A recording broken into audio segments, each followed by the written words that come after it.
tomorrow?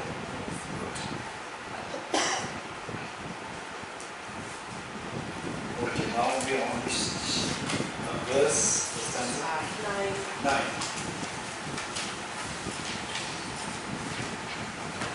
Okay, verse 9 is the Holiness. Holiness, they're pointing to the contradiction that if things don't exist objectively, if things don't exist intrinsically from the outside, then the accumulation of the gathering of the two accumulations of merit, accumulation of wisdom, in order for achieving Buddhahood, that makes no sense. This is what the opponents would say. Let's see, stanza 9. Furthermore, from the illusion-like detours ones arise positive force meaning merit, in the same way as if they actually were two existing function things. Suppose you object, but if a sentient beings were like an illusion, then how could he take a birth? Okay, so this is to the next point. The question asked is implicit. The question asked is implicit. The opponent's question or the challenge, the argument was implicitly mentioned, and the answer is given directly, saying that this is the argument which comes from the opponent's point of view, but in actuality, what happens is that say the illusion-like victorious ones referring to the Buddhas, victorious ones arise positive force. So, for example, we pay respect to the victorious ones. We pay respect to the Buddha. We make offerings to the Buddha, we say praise to the Buddha, we seek inspiration from the Buddha. This Buddha is also like illusion. So, say it is like the small children, they are playing the game, and the mother comes in, and the small children, the game of the king, and everyone is respecting so much, right?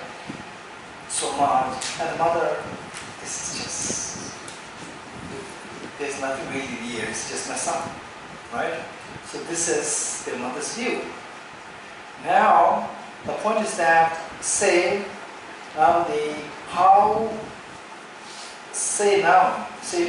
from the mother's point of view, just the small child, and then after 1 hour, the game was over, again she's like any other child. Right? He's like any other child. This is the mother's point of view. And mother doesn't see the son as a king. Whereas the other children, they see him as literally as a king. Showing respect, all these things happen. Now, the mother doesn't take the child as a king, but everybody else takes the child as a king, the boy as a king. And then say how? If he is not a king, from my point of view, from the mother's point of view, if he is not a king, the son is not a king, then by doing something good to him, how can others really support you or really be happy with you and so forth?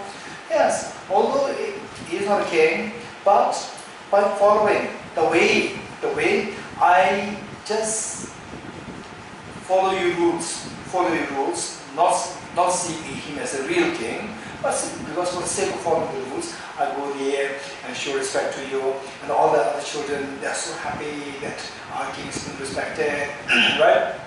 And then everybody will also be kind towards me. Oh, you're so good, you respected our king. So all these benefits accrue. Although I don't take the Geshe as the king, but all the benefits, according to this rule, I get all the benefits. Whereas if I disregard the rule, I get all the problems. Then you may shout at me, right? You may show anger towards me. Okay, so these things happen. From your point of view, he's a king. From my point of view, he's not a king. But still, I can get a benefit of treating him as a king as per the rules that you follow. Likewise, say the Buddhas, they are also like illusion, they are not really intrinsically real. The Buddhas are Buddhas. It's not that the Buddhas are like the small children treated as a Buddha. It's not like that. It's a Buddha what? Conventionally, it's a Buddha. Ultimately, even the Buddha doesn't exist in that sense. So, conventionally, by making offerings to the Buddha, then conventionally we get the benefits. Right? Benefits in terms of accumulating merit, in terms of accumulating wisdom. So this will then help me to achieve Buddhahood eventually. Okay, so it says that furthermore from the illusion like the virtuous ones arise positive forms. So this is in fact a question asked to the Buddha himself.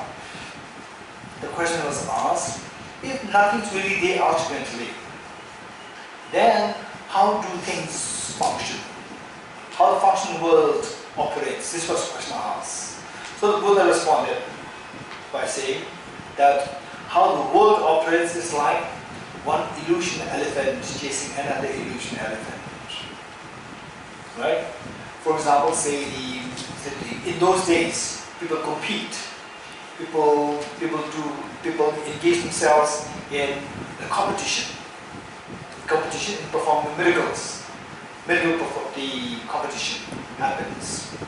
During the competitions, what happens is that, say for example, if your skill in performing miracles is much more developed than mine, then we perform a competition in performing miracles. Then I perform, say I create the magical illusion, and then you create a magical illusion which is more powerful than mine. Yours is also illusion. Mine was also illusion. Because your magical power is more stronger than mine, So the illusion that you've created, elephant, can chase the elephant which I created, right? So this is exactly what the Buddha said, that how the conventional world operates, everything is like illusion. Say the good causes, illusion like good causes will give rise to illusion like good results. Illusion like bad causes will give rise to illusion like bad results. Yeah? So therefore illusion like human being, or sentient being, ordinary being, make an illusion like offering to the illusion like Buddha, you accumulate illusion of merit. Right? Merit. And this illusion of merit will give rise to the illusion like Buddhahood for yourself eventually. So this is how, within the domain of the conventionality, within the domain of the subjectivity, still say accumulating merit, accumulating wisdom, these are all possible in order to achieve Buddhahood. This is the response from here. Says the line. Furthermore, from the illusion like victorious ones arise positive force, or the merits. In the same way, it's not like as if, it's funny, as if they actually were truly existent functional things. Say, I believe in everything as truly existent thing, the opponents. And you believe that, you think that nothing exists truly. So I think, oh, there's truly Buddha there, so therefore it's not like just imaginary. It's really there, it's Buddha, truly existing Buddha there, intrinsically real Buddha there. So I make offerings, I say praise, I say prayers, and then it helps me accumulate merit. And you also, knowing that Buddha's illusion like, you also make offerings, you also make prayers, and the benefit, we get the same benefit. It's not that, say for example, I say that, oh, this poison, this poison,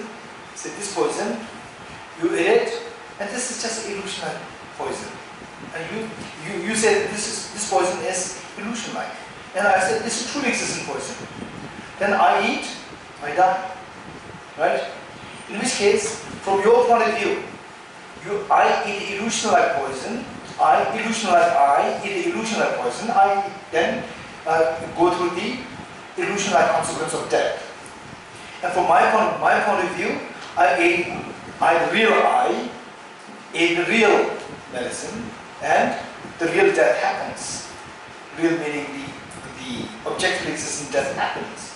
So in other words, the phenomena happens. What happens? Death happens. What death from your point of view? Illusional life. From my point of view, the ultimate death. Right? So therefore, the reality is that the functionality, the world operates, whether I believe in everything to empty of objective existence or not existence, the world operates. For example, we all see the emptiness of everything, nothing exists ultimately, but the Bangalore traffic continues. The traffic problem is not that, oh, now the group of people are meditating on emptiness. What is Montrose? What is this place? Montfort Spiritual Center. Montfort Spiritual Center, group of people there meditating emptiness, ultimately the traffic stops. Right? Then Bangalore, the traffic stops. No, traffic continues. Even with our point of view, from the point of view of our meditation, right, ultimately nothing exists. But conventionally, the traffic continues there. So therefore, the things operate. It doesn't mean that from my point, what's the problem? I'm the opponent. I'm your opponent.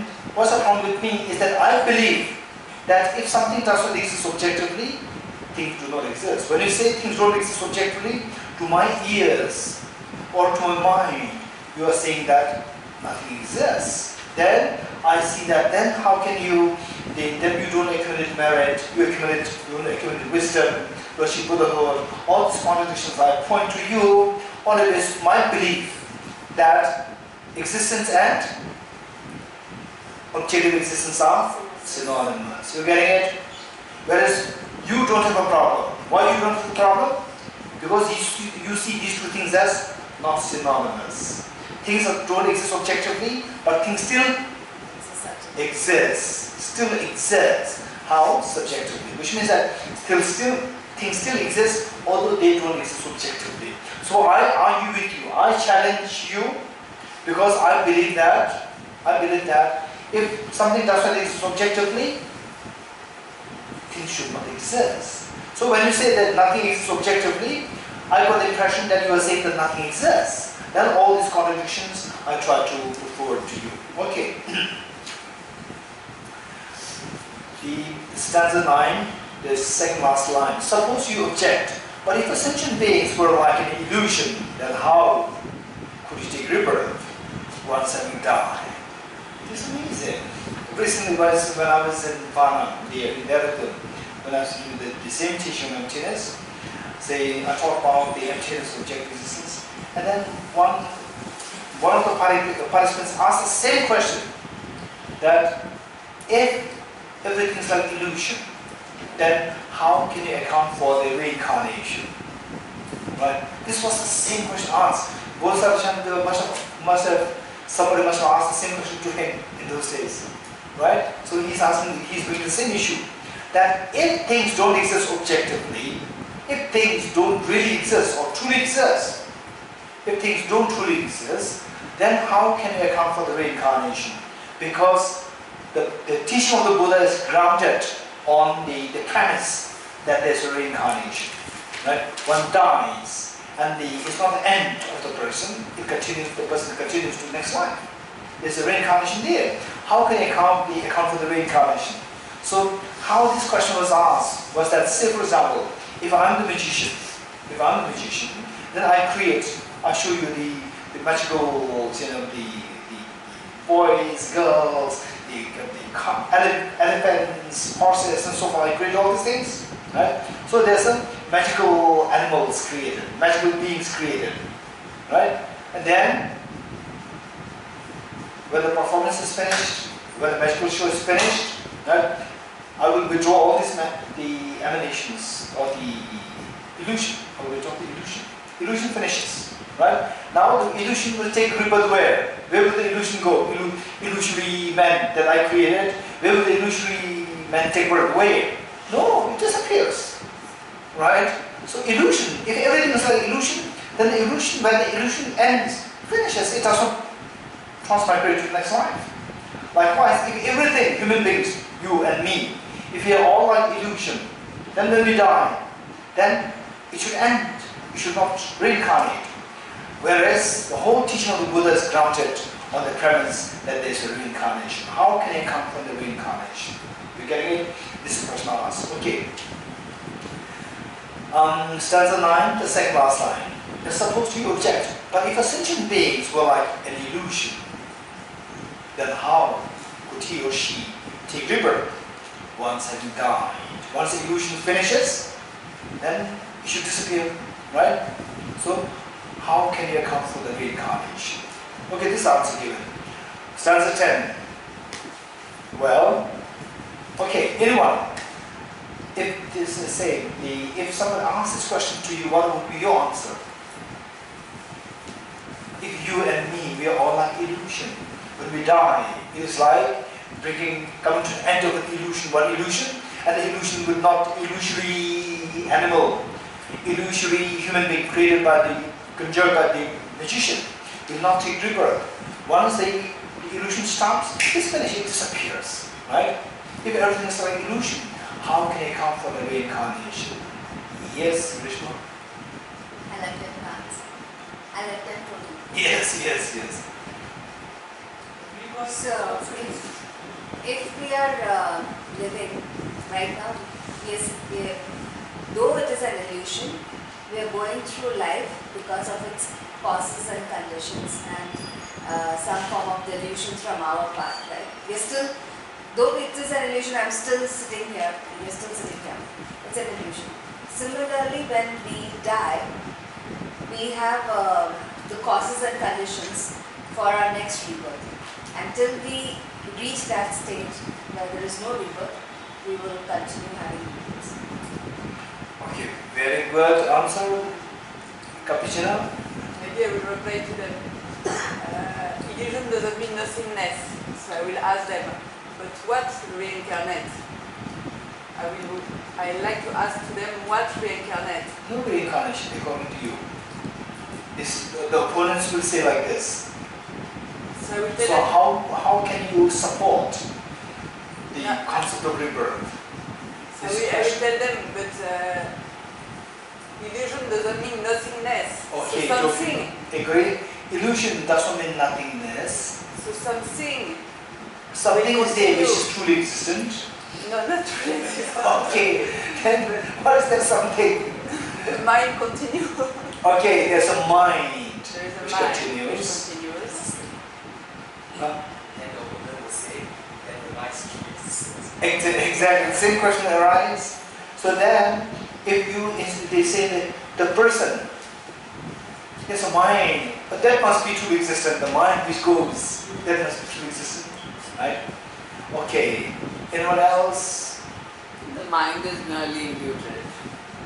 The Mind is merely also really person imputed, dies so the and- mind may not take rebirth, right? No, it Then can't. if the mind is like Takes illusion, then it will disappear when the magician withdraws the illusion, then illusion stops and they will not migrate to the next life. The rebirth is also an illusion. Because if this birth is an illusion, then the next birth is also an illusion. So therefore the next birth is not there. But this birth is not there, the next birth is not. Okay, so this birth is not there, rebirth is not there. Wow. This birth is an illusion. If Yes. this birth is an illusion and dying is an illusion, then rebirth is also an illusion. So therefore it is not there. No, it's not there. So how can you say that it is there? Like It's all like the we are mirage is here there. as an illusion. Huh? We are here as an illusion. No, that's fine, that's fine, that's fine. So then why should it change? Huh? It just goes on in the same path. How should, then why the illusion stops then? It doesn't Magical illusion. Magical illusion, why does it stop then? Say today now I'm creating magical illusion. Right? It is there. So tomorrow why should it stop? That's because it's man-made. Huh? That's because that illusion is man-made. Okay, man should be. Okay. So So it comes to an end. okay, man-made should be. It comes to an end sometimes. Okay, if it is not man-made, Then it carries on. okay. So even the illusion is also man-made, right? Your illusion. If I create an illusion, then at some stage it will come to So an end. therefore your perception is your creation, right? Yes. So therefore everything is your perception, right? Yes. Everything is your creation. Everything is man-made. Everything should stop. No, that's not what Okay. Okay.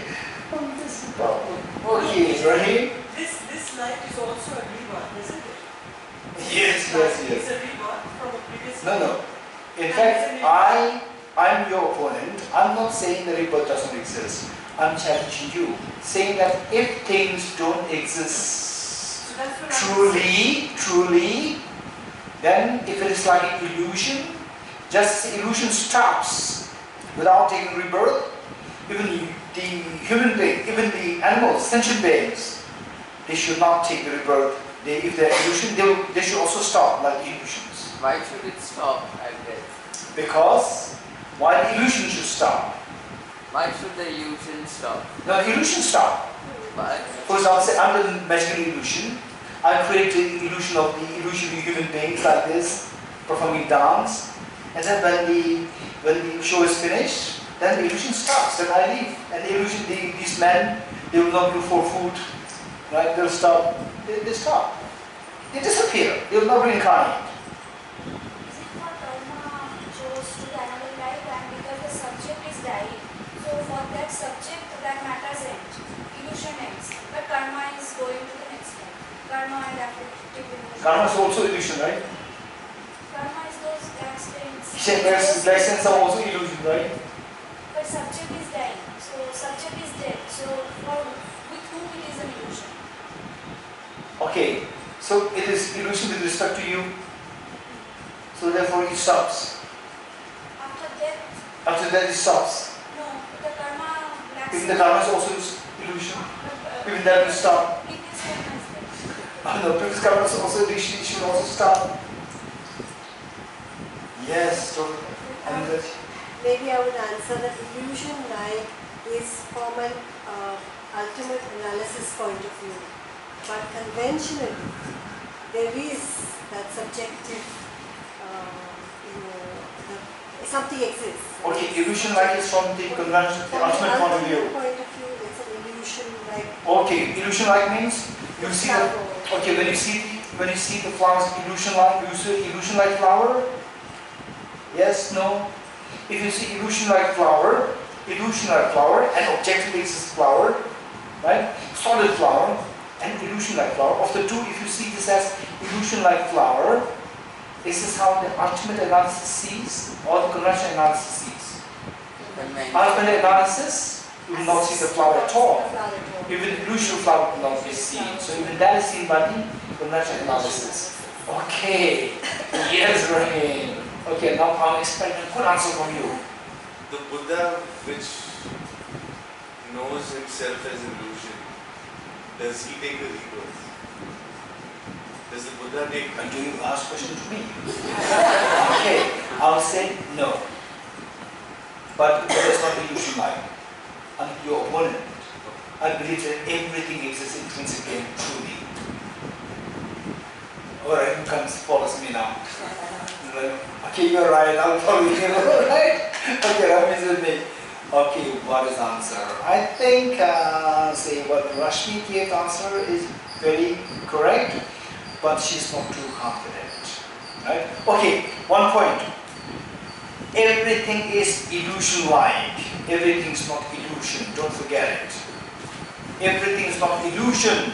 Everything is illusion-like. Just as why we say everything is illusion-like, just as illusion is created by mind, everything is created by my mind. So therefore, everything is like illusion. Everything is not illusion. Never say that everything is illusion. And please, this is my request to you: don't leave Montfort. Don't leave Montfort Spiritual Center, right? If you continue to say that everything is illusion. Right? Don't leave this place. Continue to stay here. And only if you are able to say, no, everything is not illusion, everything is illusion-like, then you can leave. Then you can go to Mumbai, to the Bangalore, or to the... In what way it's different from illusion? Sorry? What way is illusion like different from illusion? Very good. Okay. Very good question. Right? In what way? Illusion-like and illusion differs. Okay, before we read the text, I'll give you the answer from my point of view, right? Illusion. Illusion does not follow the rule of cause and effect. Illusion-like has to follow the rules of cause and effect. Illusion-like follows the cause and effect. There's efficacy of cause and effect relationship in the illusion-like. In the illusion, pure illusion, it doesn't have to follow the cause effect rule, the law of the nature of cause and effect.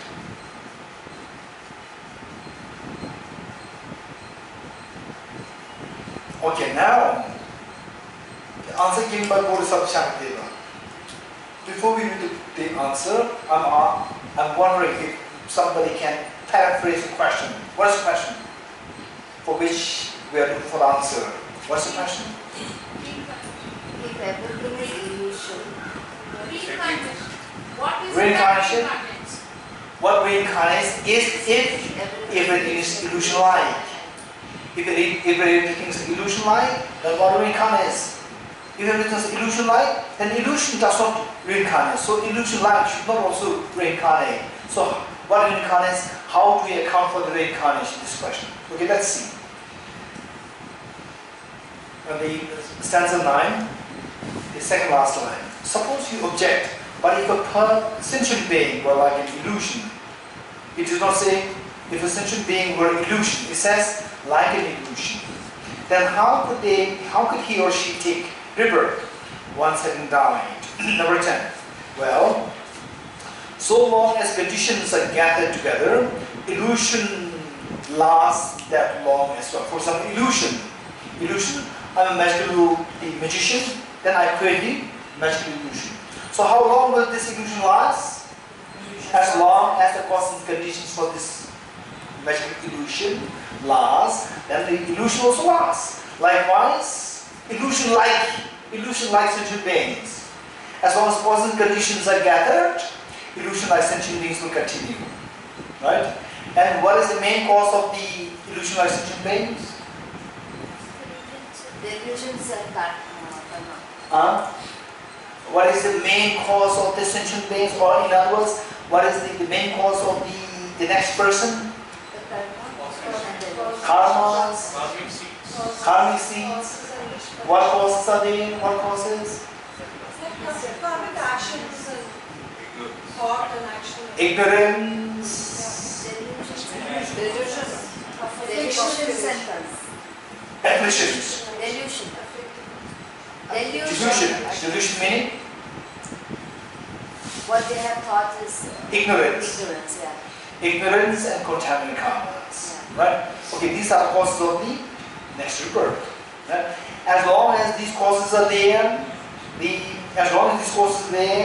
rebirth continues. As long as the causes and conditions for the illusion, how long the illusion lasts depends on how long the causes and conditions of illusion last. Likewise, how long the illusion-like sentient being lasts depends on how long the causes and conditions of the illusion-like sentient beings last. And the causes and conditions of illusion-like sentient beings is what? The contaminant karmas, afflictions, and the active seeds. And these are nothing but the manifestation of the mind. Distorted mind is affliction, and the distorted actions created by the mind are the contaminant karmas, right? So in other words, say for you, you today, you have your mind and the body. Your mind, your body you got from your parents. Your mind you got from your past life. So past life mind, your parents, say the contributions, these two are the causes and conditions for you today. You getting it? Likewise, your mind today and the causes and conditions, the parents' contributions of the next life. When these two come together, next life automatically arises. As long as the causes and conditions for the rebirth, they are there, the illusion-like sentient being will last that long. So therefore, this is how the rebirth is accounted for. You're getting it? Even though nothing really objectively exists, everything's like illusion. Okay, now, if we can bring back what we've learned of equating emptiness and dependent origination, if we bring this concept here, it works perfect. Right? All the things are illusion-like. In a sense, nothing exists subjectively, everything exists subjectively. Everything exists subjectively means everything is dependent on subjective imputation. Everything comes into being by dependence on subjective imputation. In other words, everything is dependently originated. When we say nothing is objectively, everything is an illusion, we are saying that everything is dependently originated. So reincarnation also dependently originated. As long as the causes and conditions dependent upon which the reincarnation arises, as long as these causes and conditions are there, reincarnation automatically originates. By dependence on causes and conditions, reincarnation automatically originates, dependent origination, right? So if you explain on basis of dependent origination, then it's perfect. Yes? So how does one exhaust the causes and conditions to stop? How does one exhaust causes and conditions to stop the reincarnation? Okay, how does one stop the causes and conditions that are responsible for making you to take birth in samsara? Is this your question? Very good. This is the most important question. Okay, anyone who can help me? How can you, sorry? Method and wisdom. With the help of the method and the wisdom. Okay, can someone elaborate on this? What Shantideva said? Is anyone who want to elaborate on this? In other words, give your own answer. The question is, if as long as causes and conditions are there, then the illusion like reincarnation will continue, right? Reincarnation is there. So the question is that how can we stop the causes and conditions in order to stop the illusion like reincarnation? Reincarnation meaning illusion like taking birth in samsara. How can you stop that? Okay, yes. So many answers, not one. Wow. Yeah, I mean, there's so many teachings how to gain liberation. Yes. Volumes of them. No. Just be kind. Give one. Something which we can understand. Give one. One which is convincing to you. If you just want to stop rebirth, then wisdom is good enough. Wisdom is enough. Yeah. Which wisdom? Wisdom to see the emptiness. Wisdom to see the Montfort. Wisdom of emptiness, not just wisdom. There are so many wisdom, you know. So of the innumerable wisdoms, the very special wisdom of emptiness. You know, how does the wisdom of emptiness help you to stop the involuntary birth in samsara? How? So the wisdom is the base cause for having liberation. But How? Apart from renunciation. That's fine. How? So How? It does not create further process. With the wisdom of emptiness, it does not help. It does not make you to create more causes and conditions. But don't worry, we have innumerable causes and conditions already there. Innumerable karmas, contaminant karmas are there to throw us into samsara. They are rushing. They are saying that I will take the lead. I will take the lead. They are innumerable, billions. Okay, in what way the wisdom of emptiness helps you? Quick. purify them. How purify them? The purification practices. You purify them. Or, I mean, there are so many. You can purify the karma. I thought Nalanda was going to say something. There are so many things of which he's going to pick one treasure and give us. Yeah, I'm not convinced. You stop generating new karmas first by using the force of wisdom of emptiness. Okay, how you stop what? You stop accumulating further negative karmas. You stop all. But keep in mind that even if, say, a billionaire stops working today, there are billions of dollars in the bank. We have billions of negative karmas in the bank. Even if they stop working today, right? They will continue to flow, right? Okay, it doesn't help. Yes, Suvarshanaji? So the mind is supposed to be carrying the imprints of all our karma. Yes. So logically, Okay, let us all listen to the answers, right? And then see. Yes. The mind carries the imprints of the karma. So if we concentrate and focus on purifying what we said, purifying the mind to a point where you can mitigate your old karma and not create further negative karma. Okay, so with wisdom of emptiness, we stop accumulating the more negative karmas and we mitigate the previous negative karmas, right? still the negative karmas cannot be eradicated completely. Keep this in mind. They're innumerable. We are so rich. We are billionaires. You see the Omdila. illusion as an illusion. Omdila. Yes. From what I remember is that the nature of the reincarnation, it depends on two factors. Yes. Attachment and doing karma. Okay, interesting. So the reincarnation meaning, okay, within reincarnation again, make sure that you really understand what you mean by reincarnation. Reincarnation, we can understand in two contexts. One is reincarnation, the form of, say, even the Buddhas, they manifest themselves in samsara to benefit sentient beings. This also, in a new sense, we can say a kind of reincarnation. What we are talking here is the involuntary birth in samsara. This is what we meant by reincarnation in this context. Involuntary birth in samsara. So now, Omdila is saying, involuntary birth in samsara happens due to two factors: contaminated karmas and attachment. Yes, then? And attachment is caused by self-grasping mind. Okay, now interesting. This is very important. Omdila is saying a very interesting point. We have to note it down and make a book out of this. Alright? Let's say, attachment is created by the self-grasping ignorance. Wonderful. What next? Realization of emptiness eliminates the self-grasping mind. Now the wisdom of emptiness will eradicate the self-grasping ignorance. Okay, let us point out these are gems. These are precious gems. Okay, let's say, reincarnation, involuntary birth in samsara, is projected by two factors: contaminated karma and attachment. Two, right? And contaminated karma is innumerable with us. Without these two things together,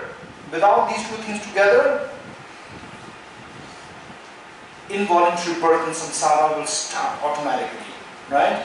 For example, even if you have the seed, if the seed does not meet the soil, the water, it will not germinate, right? Likewise, even if you have the karma, but if the karma does not meet with the attachment, it will not give rise to involuntary birth in samsara, right? Involuntary birth in samsara will stop. Now, how to stop these two? Contaminated karmas, we can't really think of stopping them. It is innumerable in number. We can purify, but it doesn't mean that we can purify all. We can purify greatly, but it's infinite number. What is sensible is we can eradicate the attachment, the other factor. How can we remove the attachment? Attachment is grounded on self-grasping ignorance. Only if self-grasping ignorance is there, attachment arises. The moment the self-grasping ignorance is eradicated, attachment stops. Right? So we can stop attachment by stopping the self-grasping ignorance. How to stop the self-grasping ignorance? By the counter-force. What is the counter-force? The wisdom of emptiness. So this is how the wisdom of emptiness helps us to stop the involuntary birth in samsara. Beautiful. Thank you. Yes. See, actually, what I've read was that the enlightenment actually means that the Buddha actually realized all this positive potential and eradicated all negative afflictions. Okay. The next point now, Anita is raising is very important. But from what we have learned thus far, we have got the impression that contaminated karmas cannot be removed completely. Did we get the impression? Do we get this impression? But Anita has heard that to achieve Buddhahood means where your all contaminations, all negative karmas, contaminated karmas are cleansed completely, right? And all the positive qualities you achieve, all the negative stains are washed away completely. So that what Anita heard is again a gem that contradicts with what we are saying now. Is there anyone who can solve this problem? Do you follow the question? What we have learned thus far here, before what Anita brought in, is that for involuntary birth, we need two things. What are they? Contaminated karmas and afflictions, attachments. Right? contaminant karmas, to think of eradicating contaminant karmas altogether is not possible. Not possible. Right? This is what we said. From this we got the impression that contaminant karmas, nobody can, you cannot see anyone who has eradicated contaminant karmas completely. If that's the case, then Anindaji has heard that to achieve Buddhahood, full enlightenment, means somebody who has eradicated all the negative states, including all contaminant karmas, and achieve all the good qualities. So how can you reconcile the two ideas? If what the Anindaji said is correct, and if what we said here is correct, how can you reconcile the two things? Anyone will actually answer. Is it Vajrayana? Okay, now we have to depend on Vajrayana, right? Without Vajrayana, it's not possible. It will take a longer time. Okay, but it's possible. How is it possible? The fact that everything is not permanent, and the fact that even afflictions can be The point is you have to reconcile the two things. What are the two things? On the one hand, I said that to think of eradicating the contaminant karmas completely, this is not possible. Because contaminant karmas number is infinite. One. On the other hand, Anindaji heard that there are people who eradicated all the contaminant karmas. So how do you reconcile these two The statements? container of the negative contaminated karma is the aggregates, and once that ceases, when the nirvana without remainder, then the contaminated karma, all those go away. Wow. Okay, this is the answer. You getting it? Could you explain? Sorry? Could you explain what you said? Okay. This is more like a formula. How do you derive the formula? One line formula. For that we have to have 3-4 pages of derivations. So now the Rashmi is asking what are the derivation. The formula we got it, but the formula so she's asking for the more detailed thing. Okay, what Shantideva said is the answer. A point is, let's say when I said that to think of eradicating all the contaminant karmas is not possible, meaning that before you achieve, Rashmi's question is, Rishma, right? Rashmi's question is, say, how can we stop the rebirth and samsara. samsaric rebirth, right? Which means, in other words, what we're saying is, how can you achieve arahat? No. How can you achieve arahat? Achieving arahat, you will stop taking samsaric rebirth. You get it? This is simple. So, how do you achieve arahatship? Okay. To achieve arahatship means, who will achieve arahatship? Somebody who is yet to achieve or who has already achieved? Who is yet to. So somebody who is yet to achieve arahat, it is impossible for somebody who is yet to achieve arahat to remove all the contaminated karmas.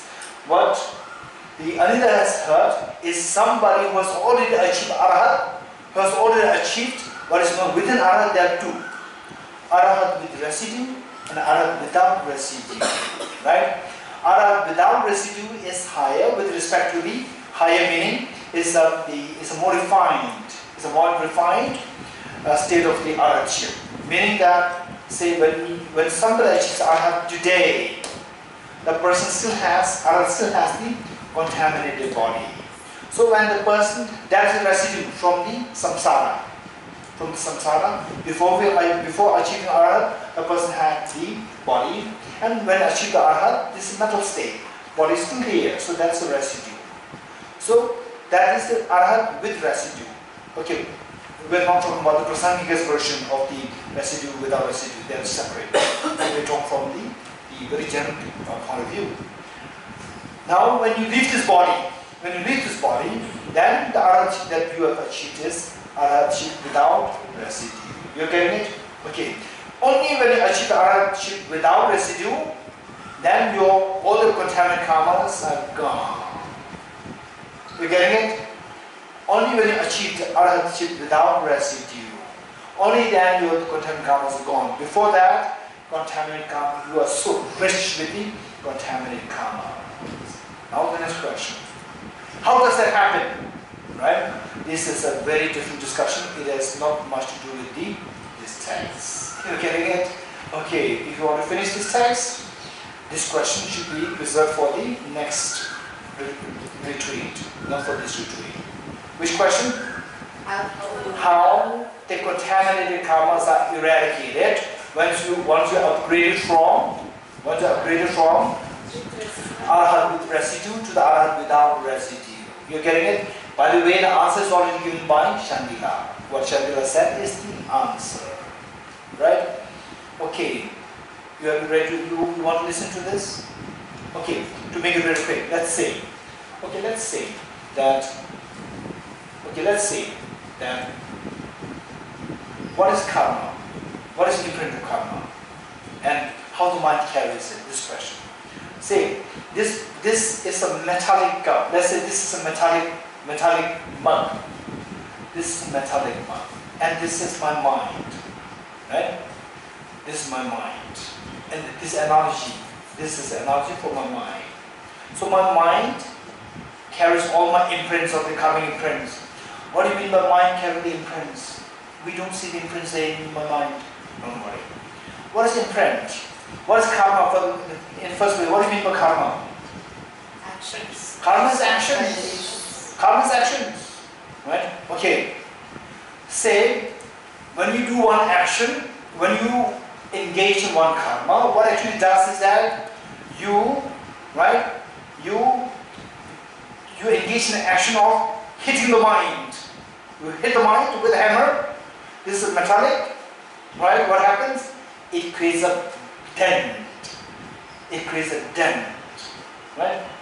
Okay, the dent is different from the mark, or same with the mark. The dent is not different from the mark, right? You cannot remove the dent symbol. This is the dent, this is the mark. You cannot keep this there. Where the mark goes, the dent also goes. You're getting it? Okay. This action of creating the dent, this is karma, and the dent form is the karmic imprint. Where the mark goes, the dent also goes. Where your mind goes, the imprint also goes with you. This is how the mind carries the imprint. It's not like mind is like a mark, and the imprint all inside, and the mark goes in, the mark goes, and the imprint goes, not like that. It is simply the imprint in the form of the mark and the dents. Now, if you create a bad dent, negative karma, how to remove it? How to remove that? How many of your cars had dent form because of accident? How many of your cars? 1, 2, 3. Okay, Rami, tell me, how did you remove the dent? You have to beat it from the backside. Ah. If the dent is like a very good. Okay. Oh, that's good. Okay. I don't want to use this because there's a Buddha statue inside, so I don't want to play with this, right? Okay.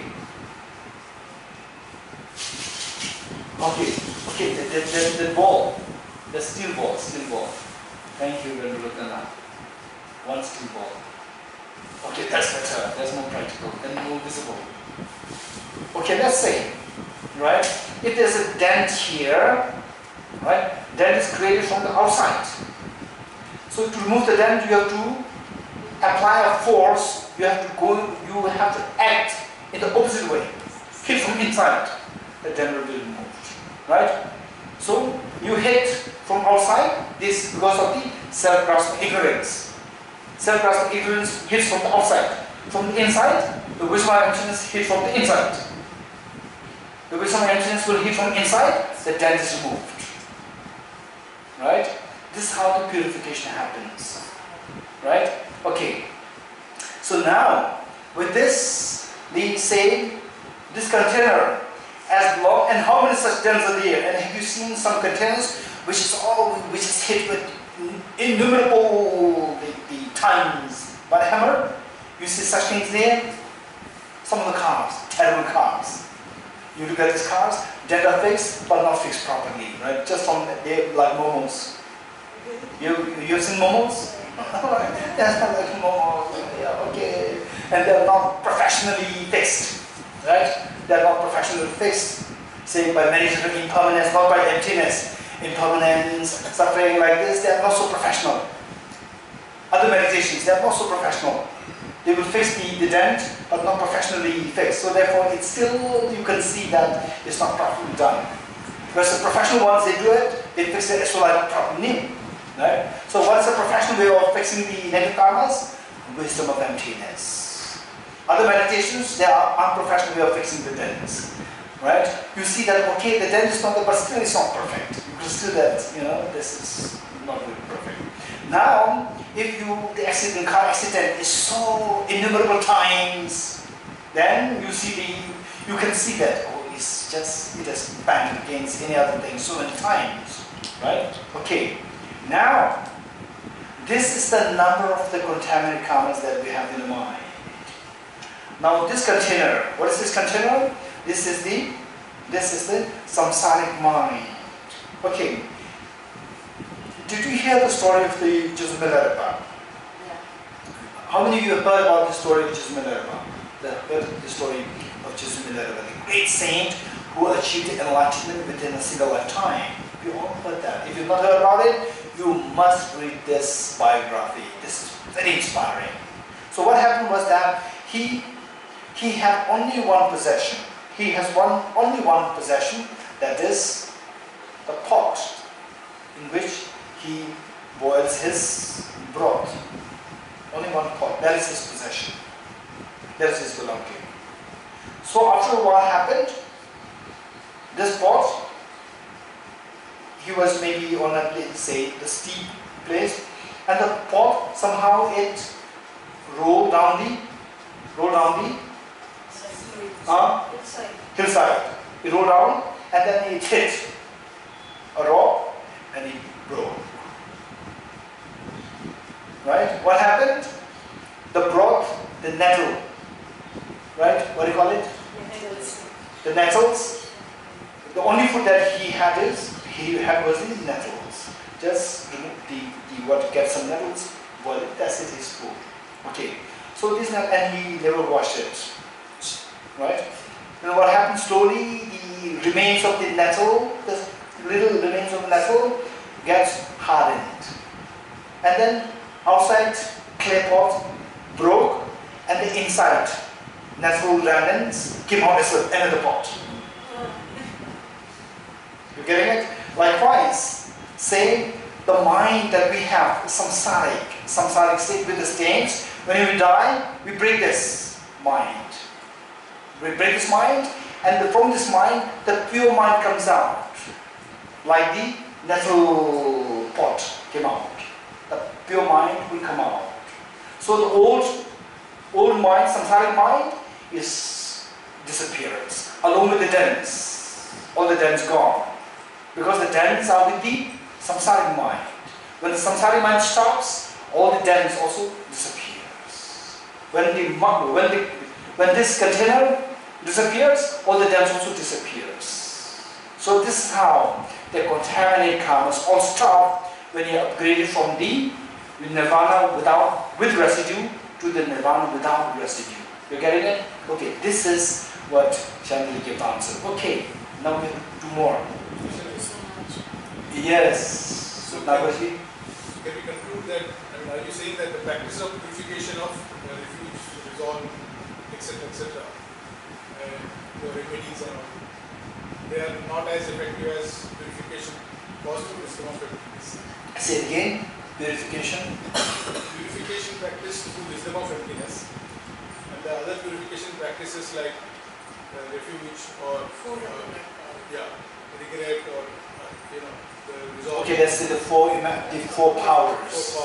So they have less effect. Okay, let us say, I will not say purification by the power of the wisdom of emptiness versus the purification by the four powers. So this is not how I would compare. I would compare with purification with the wisdom of emptiness and the purification without the wisdom of any other means without the wisdom of emptiness. If we compare like this, then 100% purification with the wisdom of emptiness is far more effective than the purification done by any other means without the wisdom of emptiness.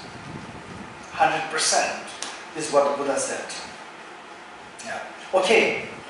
Yes. After all the teaching or any good deeds, we dedicate our merit to Bodhisattvas.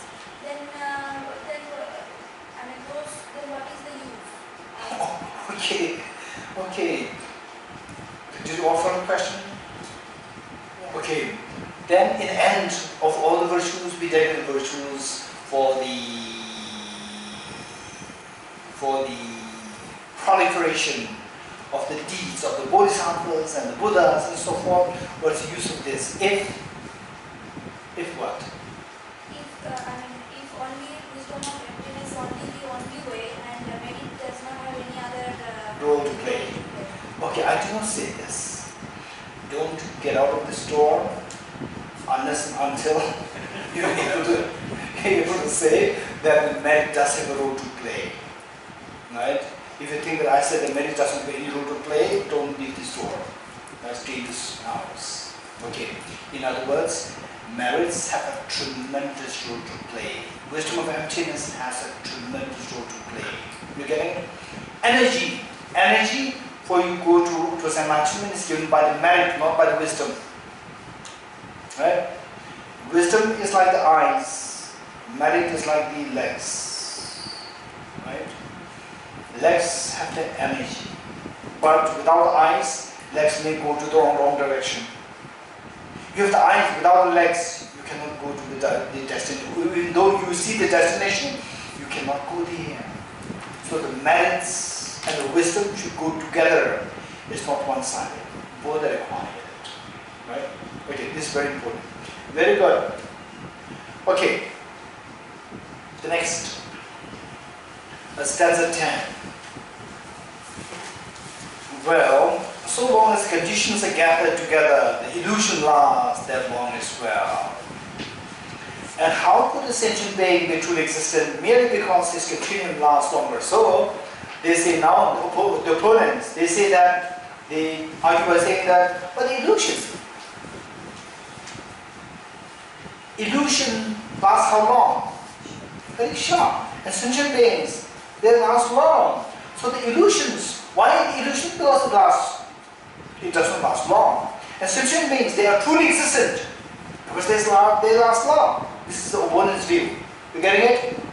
What do you say? Sentient beings last long or do not last long? Sentient beings last long. So what I'm saying, opponents are saying that sentient beings last long means sentient beings truly exist. Magical illusion, they don't last long. This is a clear indication that it is simply subjectively purely illusion. Whereas the sentient beings are not illusion because they last long. Okay.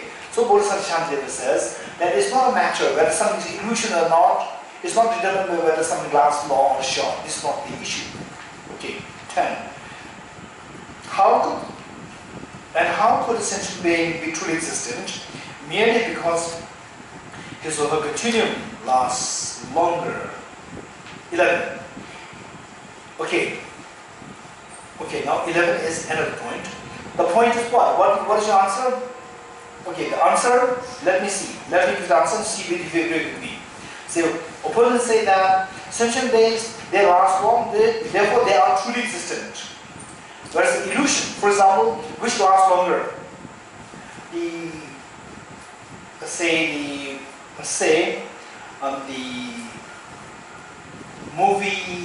movie is being created, but the 7 years in Tibet movie was created where? Was made where? No, 7 years in Tibet, made in Tibet.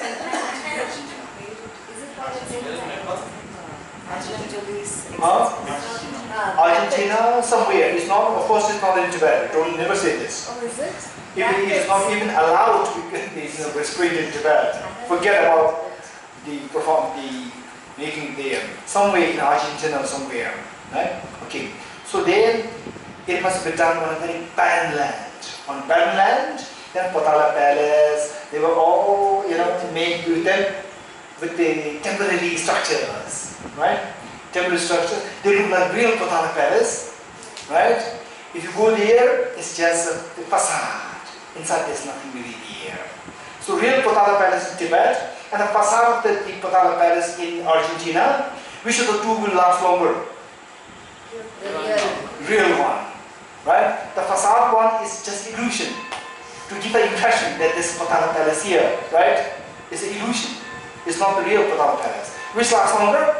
The real one lasts longer. The fake one doesn't last long, right? So therefore what the opponents are saying is that illusion is like the Potala Palace in Argentina, which is just a facade, nothing really inside, right?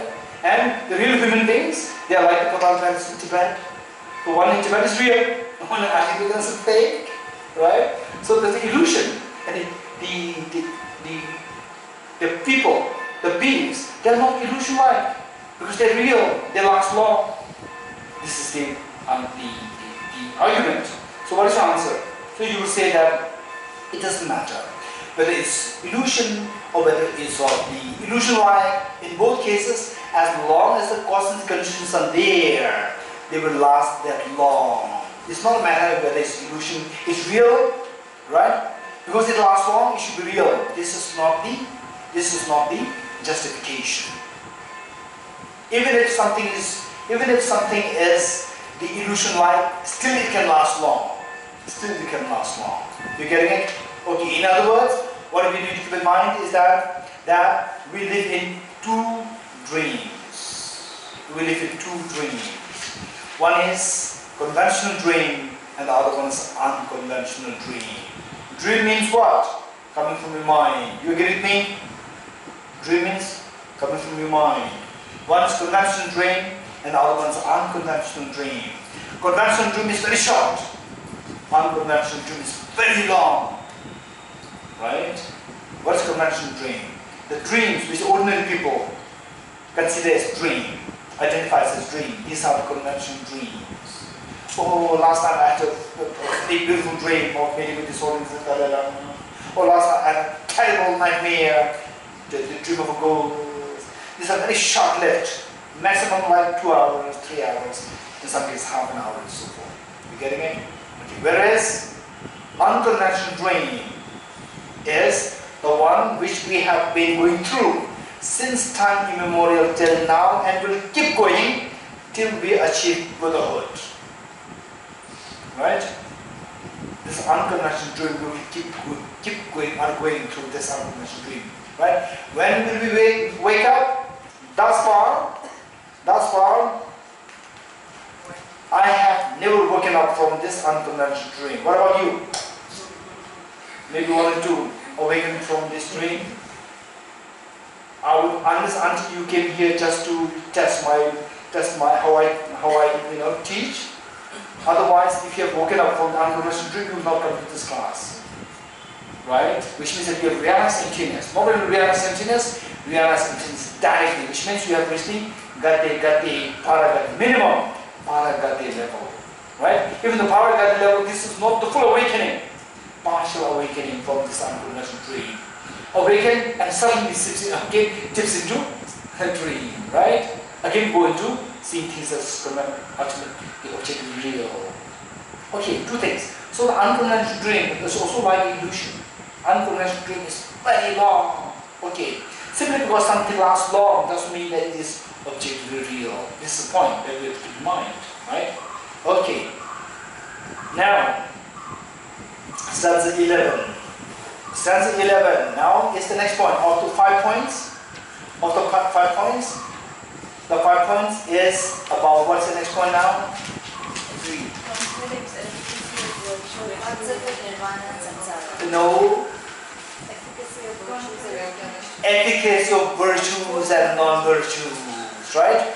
So now opponents, what they are saying is that if everything is like illusion, even the human being is like illusion, right? Then when you kill an illusory magical illusion, when you kill a magical illusion, you do not accumulate negative karma of killing a human being. If the human beings are also illusion-like, then killing a human being, does it not accumulate negative karma? This is the question. Right? Okay, by the way, tell me, if somebody goes to kill a magically illusory person, does it accumulate negative karma or not?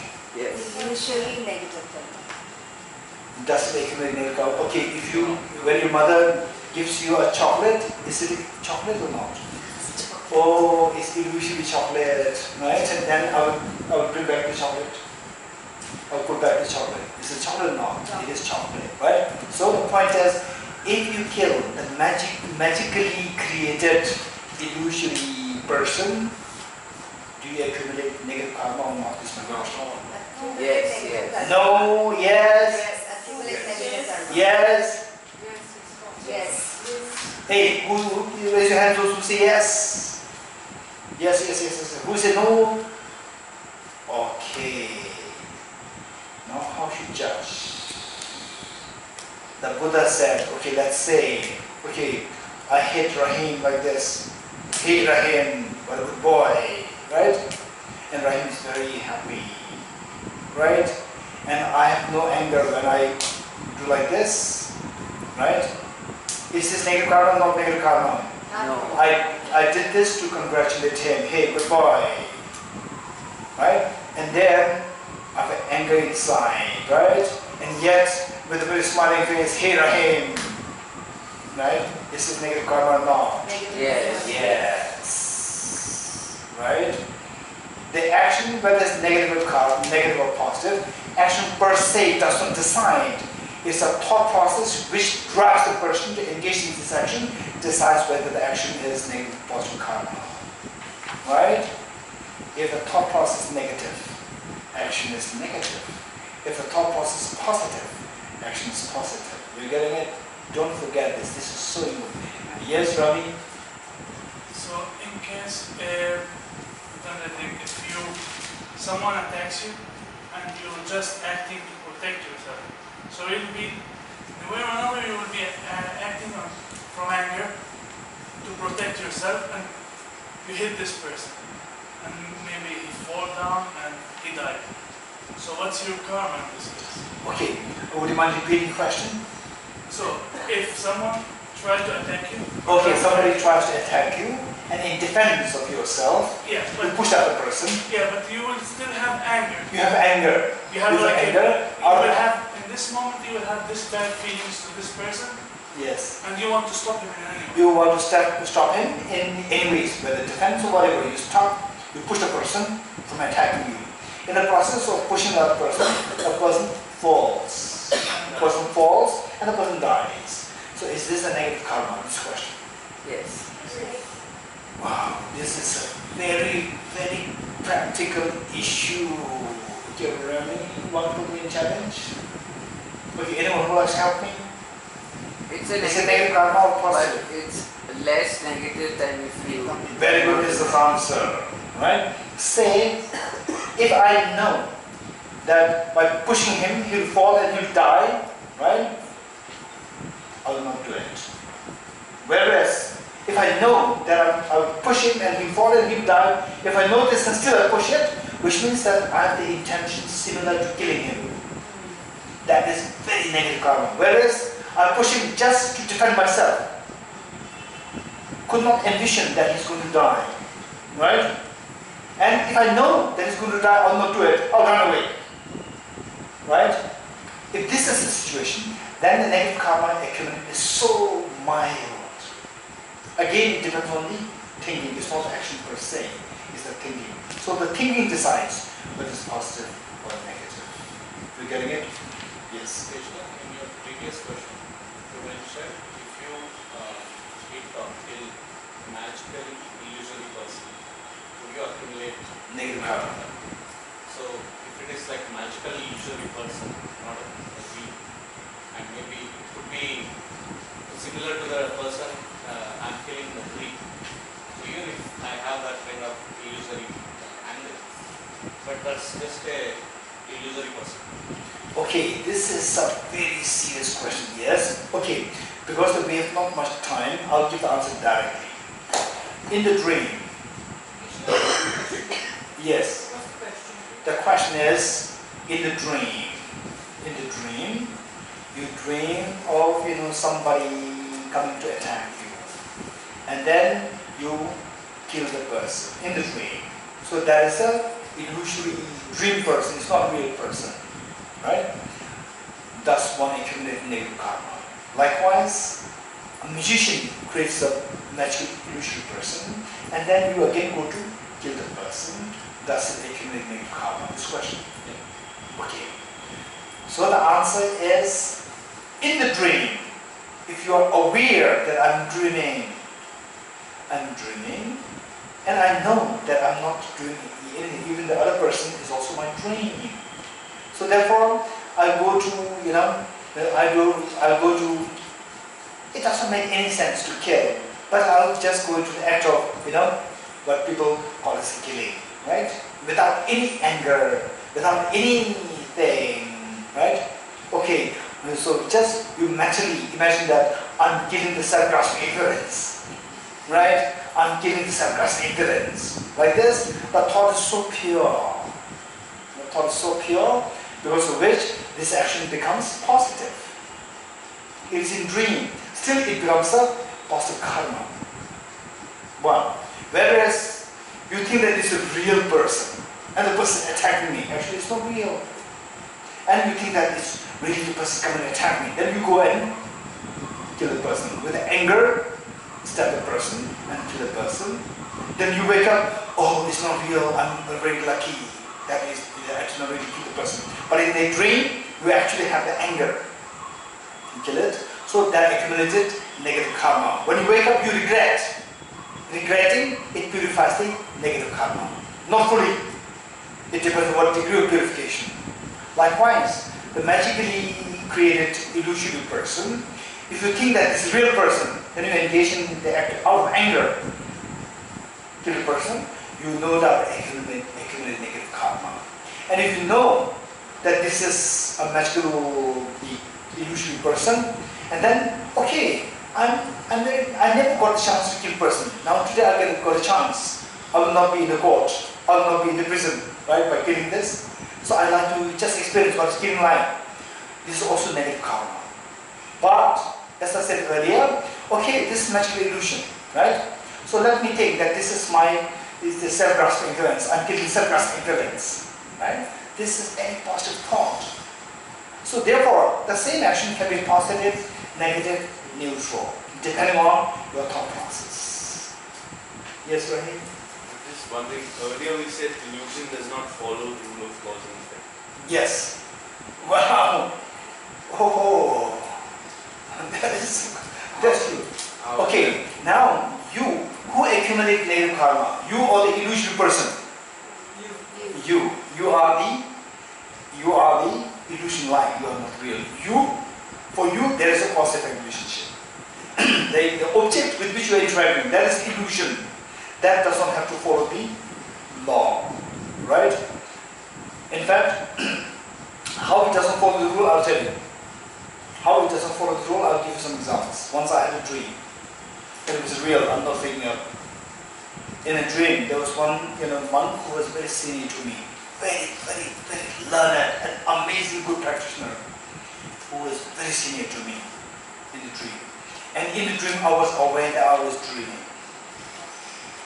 Then I told the monk that you are my dream. And the monk said, the senior monk said, are you sure you are dreaming? I said, yes, you are part of my dream, you are my dream. Then he said, okay, let me see. Then he starts to come to punch me. Right? And then this dream, why should I be scared? Right? I just stayed, without any fear. And then his hands just went through my body. Went through my body, no effect at all. Right? So this is, say, if that was real, not a dream, not an illusion, is real, his hand hits me like this, I would feel the pain, but I do not feel the pain. Which means it defines the law of cause and effect. Right? Okay. Good? Okay. 11. In murdering an illusory person and so on, there is no negative force since it has no mind. So this is very general. All these discussions were done in the Vinaya Sutra by the Buddha. Right? All these discussions were there. Detailed, the discussions were there, whether you kill the In the dream, you kill someone, is that becomes negative karma, not negative karma, all these detailed discussions were there, which we discussed already now, right? So what is that here is in a very generic sense, in a very general sense, comparing between killing a real person and killing an illusory person. Just very generic. 11. In murdering an illusory person and so on, there is no negative karma, negative force as much as you accumulate when you kill a real person, right? Okay. Why? Since that illusory person does not have mind. Because whether it is from the object side, whether it is the heavy negative karma or not, it also depends on their actually object. There are there are 4 factors to see whether negative karma is heavy or light. 4 factors. One is the object, and I'll explain. One is the object, number 2 is the motivation, number 3 is the action, number 4 is the end result. 4. Object, motivation, action, result. 4 things. Right? And then on that basis you have to decide whether the karma is, the heavy, not heavy, so say object-wise, say stealing 100 rupees from a very rich person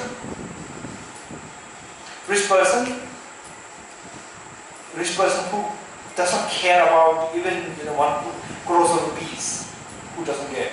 But some can be very rich and do not get even let go of 1 rupee. Very stingy. That is very different, right? It's very different. So say stealing something from a very rich person who doesn't care about 1 crore rupees, 10 crore rupees. Stealing 10 rupees is nothing. Stealing 10 rupees from a very rich person who does care, even letting go of 1 rupee, very difficult. Right? So there the negative karma is more with this mind. Right? Because it affects other people so much. And stealing 10 rupees from 100 rupees from a poor person and a rich person, stealing 10 rupees from a poor person is much more negative karma because it affects the person more. Right? Okay. So we have to see to the object. Right? And then say killing a human being and killing an animal, insect, killing a human being is much more negative karma. Because amount of the virtuous karma required to take human birth and the karma to take the birth as the insect. To take human birth requires enormous virtuous karma. You are destroying that. So therefore, negative karma is much more heavy. That is the object. Now the word number 2, motivation. Say, for example, say stealing, right? Stealing 100 rupees from the same person with a different motivation. One, right? So that that person will be in pain.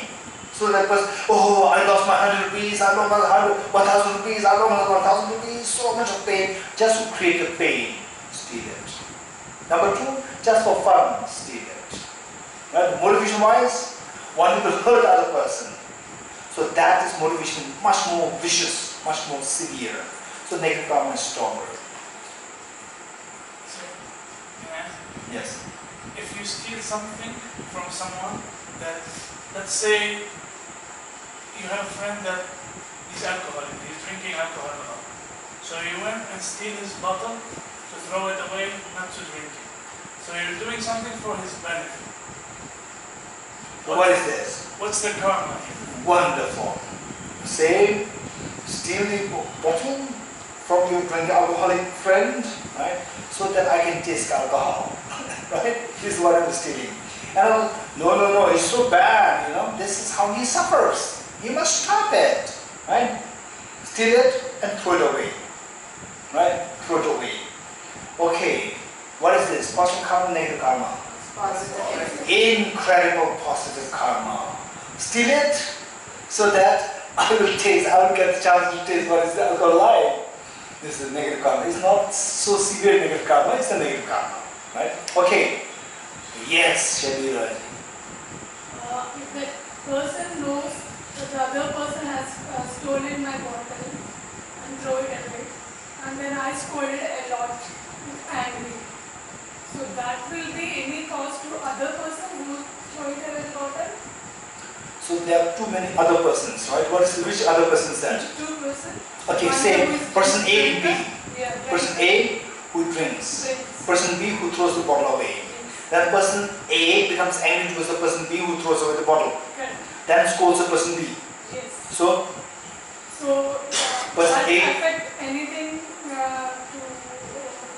person A accumulates negative karma, this is what you say. he automatically accumulates Negative karma. Person B, that scolding, any effect to the B person? Person B? okay, the scolding, does it affect the B person, person B who threw away the bottle? Okay, that depends on the person B's spirituality. If he's in Gade, Paragate, he will not be affected.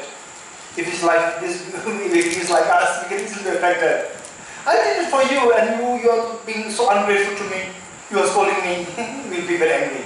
Whereas if you're on the Gade, Paragate level, fine, like a small child scolding the mother doesn't mind. It depends on the individual. Right? Whereas, if you feel hurt,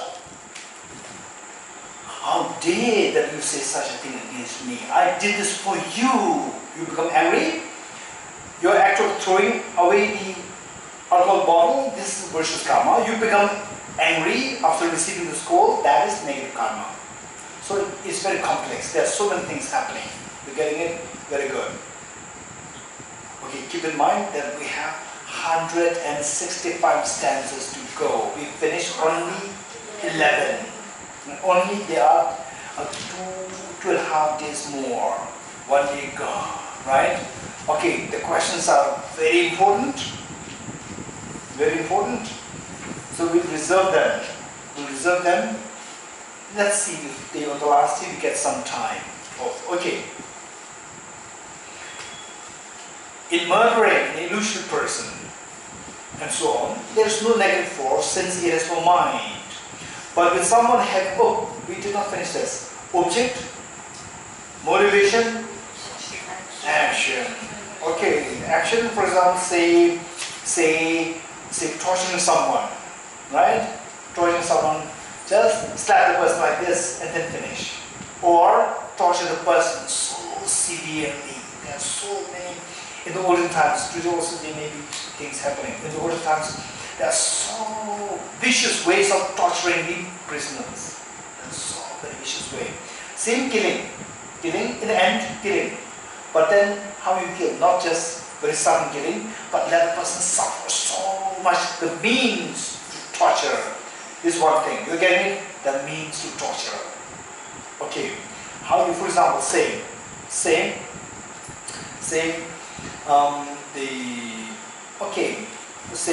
you don't agree with someone else. Oh, sorry, I don't agree with you. No, I'm not listening to what you have to say. I don't agree with you. Don't come again. Right? If you do come, right, see the consequence. Which of the two is more severe or worse? Second one. Right? The mode of rejecting is very different. Right? So the action determines the heaviness of the negative karma and the positive. It's not just only the negative, likewise the positive karma. With the positive karma, say generosity. Okay, somebody who's very hungry and in the street, and the person asks for, please give me some, something to eat, something to eat. Really, the person is genuinely hungry. Please something to eat. And then you feel, frustrated. Okay, this person will not leave me. Okay, take this bread. Throw like this. This is one way of generosity. Another one is, okay, yeah, I'm sorry, you're hungry. Okay, take this. Okay, go away, eat it. Number 2. Number 3, oh, you are hungry, I'm very sorry. Okay, let me see if there's something there. Yes, oh, there's something there. Okay, take this. What's your name? Aapka naam kya hai? Right? I'm very happy to see you. Right? Next time, come in the same place, I'll come to see you, and I'll give you chocolates also. Right? Be happy. You should be happy. Okay, so it's the same act of generosity, but how you do it is very different. So this action, the difference in action makes the difference in the heaviness of the karma, whether positive or negative karma. That is the action. Finally, what? End result. For the end result, say you engage in generosity. You engage in generosity, and then you come home, and then you think of, okay, you gave 1,000 rupees, and then you end up in a shop. You end up in a shop, and you have to buy a milk. Oh, tomorrow, I don't have a milk tomorrow morning. I have to buy milk, and you check your bag, no money. The money, little money that you brought, you've already given to the person. You regret that.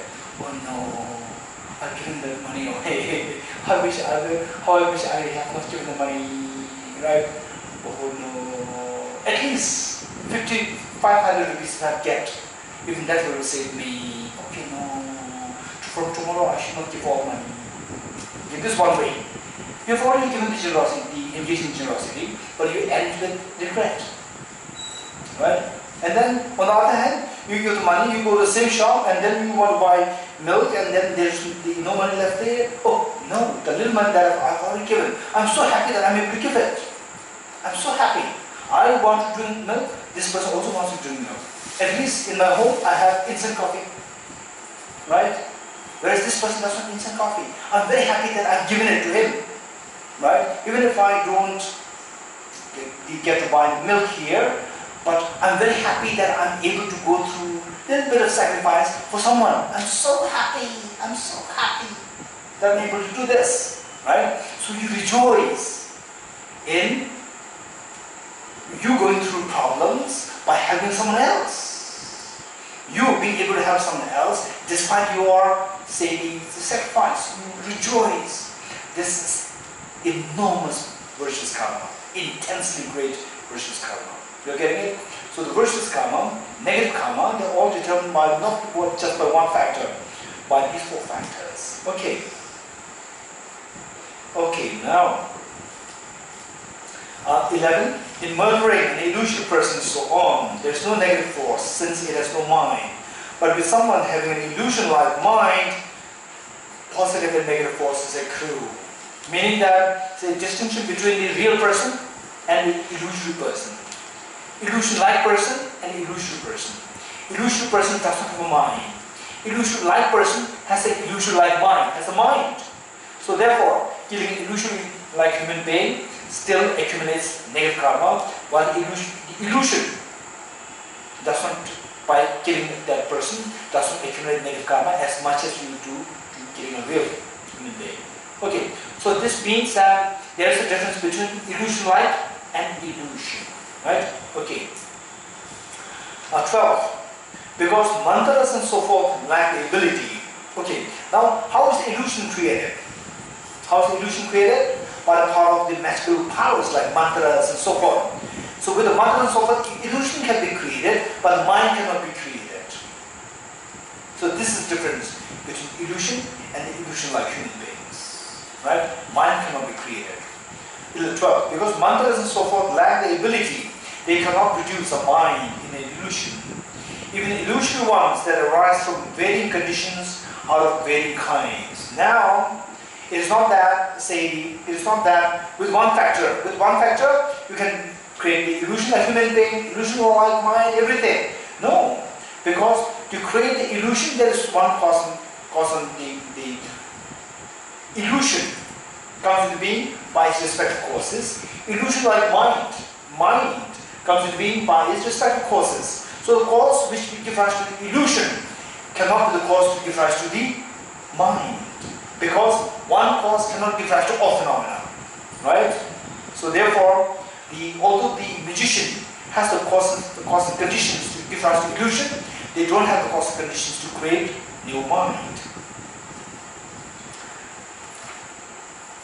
Since nowhere is there one condition or one cause with the ability to produce all things.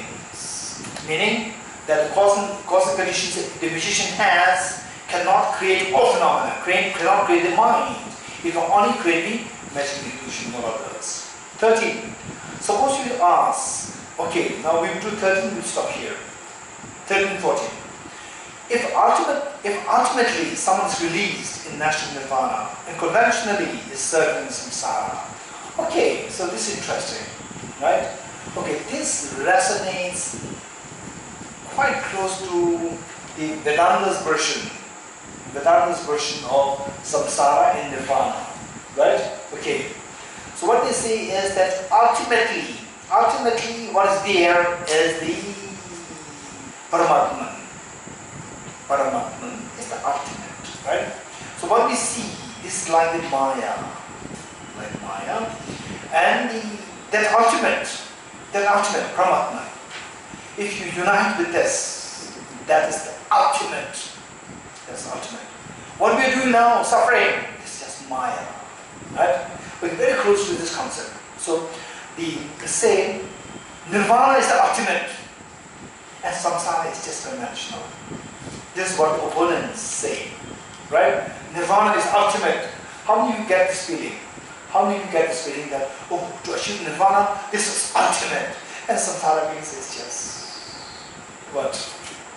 The trivial things. How do you get this feeling? Nirvana is ultimate. Buddhahood is ultimate. Okay, most of us we have this feeling, right? Okay, so it says that 13. If ultimately someone is released in natural nirvana, meaning that, say, nirvana, ultimate nirvana, you achieve nirvana, this ultimate.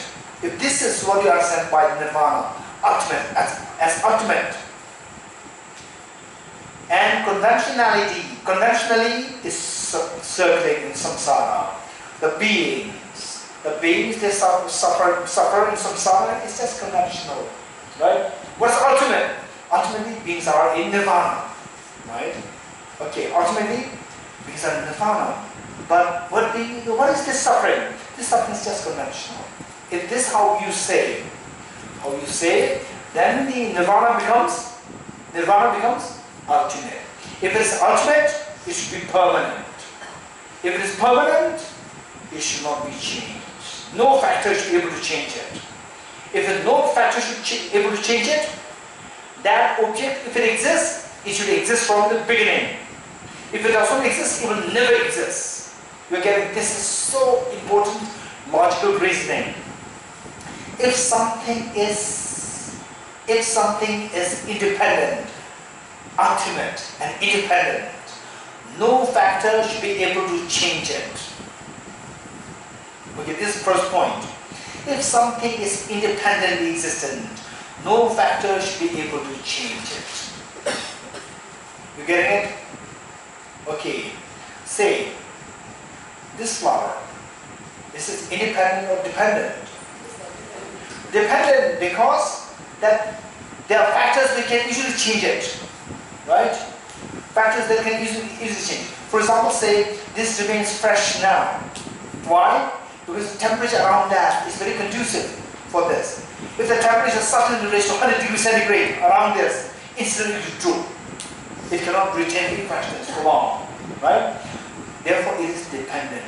If something is independent, no factor should be able to change it. One. Number two, if no factor can change it, then it should be either existent or non-existent. If it is existent, it should exist eternally.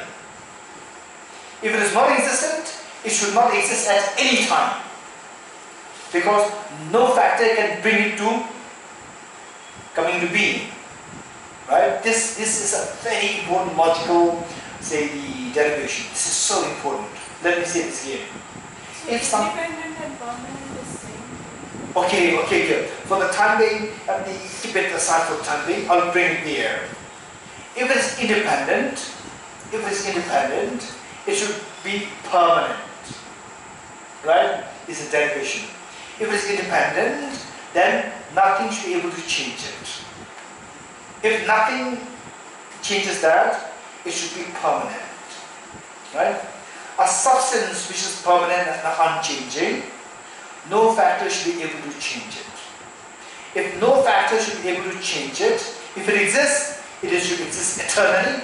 If it does not exist, it should never exist at all. Right? Now listen first, listen. Okay. Now, Buddha Shakyamuni,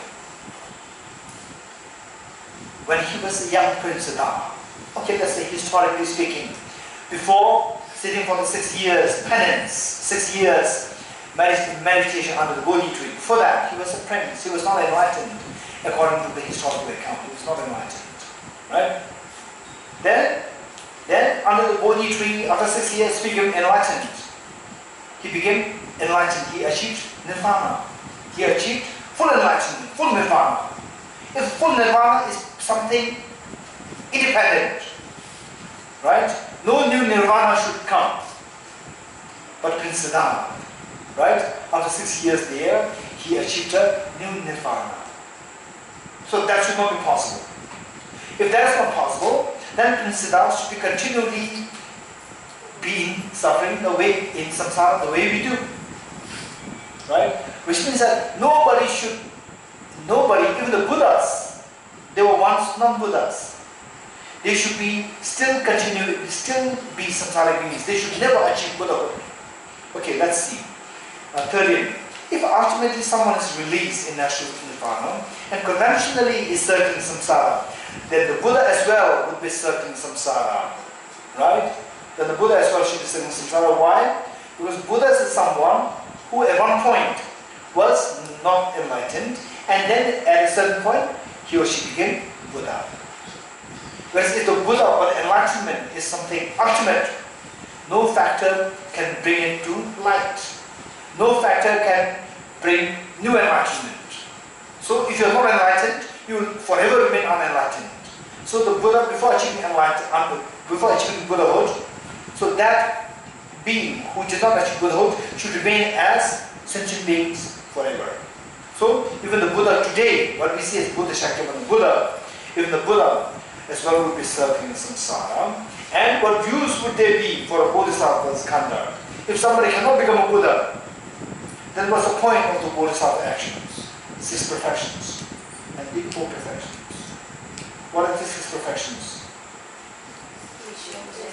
Perfection of generosity, ethics, patience, joyous effort, meditative concentration, and wisdom. 6 plus 4. What are the 4? Skillfulness, aspiration, power, discriminatory wisdom. Right? Okay, skillfulness, aspiration, power, discriminatory wisdom. So with these 10 perfections, these are known as the Bodhisattva's conduct, or the Bodhisattva's practices. If somebody cannot become Buddha, then what's the point of practicing the Bodhisattva's deeds? Right? Okay. 14. Well, even an illusion cannot be turned back unless the continuity of its causal conditions are seized. Yet when the continuity of these conditions ceases, it does not arise even on the conventional level. Okay, finally, Bodhisattva Shantideva concluded by saying that the difference between the illusion and the illusion-like, illusion human being and the illusion-like human being, right? Say, it is not whether how long the object remains. If the object remains for long, it's a real human being. If the object does not last long, it's an illusory human being. This is not how we should make the distinction. Because in both cases, what makes the object to last long? It depends on causes and conditions. So long as the causes and conditions last, even the illusion will also last. If the magician has the power to retain the causes and conditions of the illusion for 10 years, without any break, illusion will last that long, 10 years. And even as a human being, in this life, say if the human being, the person doesn't have the causes and conditions to live for like even 10 years, before 10 years the person will die. Right? It's not a matter of the, say, because something lasts long, it should be a real, something lasts short, it is not real. This is not the point. Okay, we'll stop here. Yeah. We will do the quick direction prayer.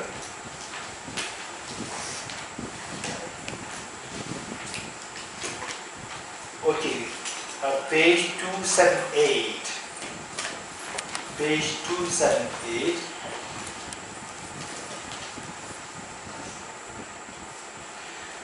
Okay, this light of the wisdom is so important. This light of the wisdom is so important. Let us pray that this light of the wisdom of emptiness and the light of bodhicitta needs to flourish in the minds of all dear non-sentient beings, so that the darkness of self-grasping ignorance and the darkness of self-centered attitude are eliminated, and thus all dear sentient beings, they experience bounties of happiness eternally. And let us also dedicate the marriage thus gathered, that His Holiness the Dalai Lama, the true source of joy and happiness on this earth today, may he live long, and that his wishes be fulfilled spontaneously. And may all the enlightened teachers, incredible great teachers, the great contributors to the Buddha Dharma, or the great teachers in the monastic universities, Sera, Debum, Ganden, Sakya, Kaikyu, Nyingma, Gelukin, all these traditions, all the great teachers, may they live long and their wishes be fulfilled spontaneously. And may all the Dharma centers like Choe Ling be able to thrive in their Dharma activities for the good of all dear sentient beings, and the centers live forever long. And let me personally dedicate the merits thus gathered, that each one of you, through your concerted effort in this wisdom of emptiness and the unconditional love of bodhicitta, may you soon see the dawn of bodhicitta and wisdom of emptiness, that each one of you will become such a reliable guide to lead all dear sentient beings towards ultimate happiness. May the teaching of bodhicitta flourish in all 10 directions. May the teaching of the wisdom of emptiness flourish in all 10 directions. Okay, with that mind, let us do the reading of the dedication with the making sure that the meanings go in mind, page 278. In the land encircled by snow mountains, you are the source of all happiness and good. All powerful, generous, extensive Gyatso, please remain until society ends. Just as the brave magician and some of the true realize things as they are, also I dedicate all these merits in the best way that I may follow the perfect example. I dedicate all these roots of virtue with the dedication praised as the best by the victorious ones thus gone of the 3 times, so that I might perform the noble Bodhisattva's deeds. May the Supreme Bodhisattva that has not arisen, rise and grow, and may that which has arisen not diminish but increase forevermore.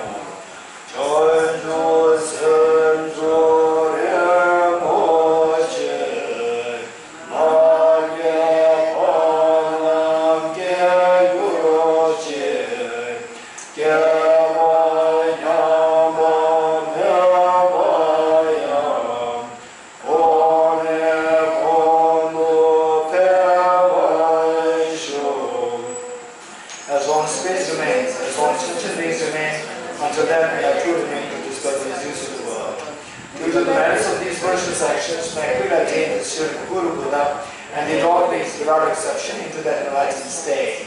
I dedicate the marriage thus gathered towards the realization of decent prayers of all the Buddhas and Bodhisattvas of the 3 times, and to the holding of the Dharma of teaching and realization. May I, all lives through the force of this marriage, never separate from the 4 uses of Mahayana vehicle, and accomplish all the stages of the path of renunciation bodhicitta perfectly in the 2 stages. With the wish of free all things, I shall always go for refuge to the Buddha, Dharma, and Sangha, until I reach full enlightenment. Inspired by wisdom and compassion, today in the Buddha's presence, I tell the mind of full awakening for the benefit of all sentient beings. I go for refuge to the Triple Gem, I profess the negative beliefs individually, I rejoice the virtues of all the beings, I hold the precious Buddha in the heart.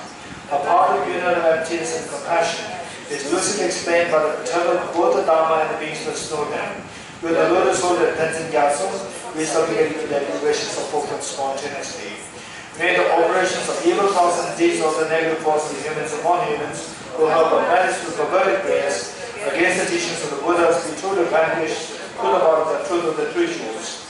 In all our lives, never separate from perfect gurus, we enjoy the magnificent Dharma by completing the qualities of the stages of the past, we could attain the state of Vajrayana. Throughout my future lifetimes, may always be guided by that magician, and be able to uphold the Dharma in general and the teachings of the dependent Dorji in particular, even in personal life.